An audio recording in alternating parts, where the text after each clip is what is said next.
விளையாடுங்க உடல் பலமாகுங்க. Enjoy enjoy. உலகம் பிறந்தது எனக்காக, ஓடும் நதிகளும் எனக்காக. நீ மட்டும் எப்பட்றா காலையிலேருந்து விளையாடிட்டு இருக்க? உன்னை யாரும் எதுவுமே சொல்கிறது இல்லையா? என்னை டெய்லி படின்னு சொல்லி உயிரை வாங்குறாரா எங்கள் அப்பா. அப்பா எதுக்குடா படிக்க சொல்கிறாரு? ஓ நல்லதுக்கு தான் படிக்க சொல்கிறாரு. தாயின் சிறந்த கோவிலும் இல்லை, தந்தை சொல்மிக்க மந்திரம் இல்லை.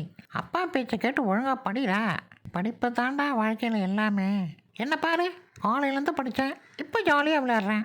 டேய் சுண்டா, காலையிலேருந்து புக் எடுத்து படிக்காமல் எக்ஸாம் வச்சுக்கிட்டு இப்படி விளையாடிட்டுருக்கியா? எட்டு செருப்ப நாயே. ஐயோ எங்கள் அப்பா வந்துட்டான், நான் போகிறேன்டா. டே எப்பா. ஹஹஹஹஹஹ, மாட்டினான்டா மானஸ்தான். அப்பன் என்ன சுப்பன் என்ன சொந்தம் என்ன பந்தம் என்ன கேமு எனக்கு முக்கியம். ஹி.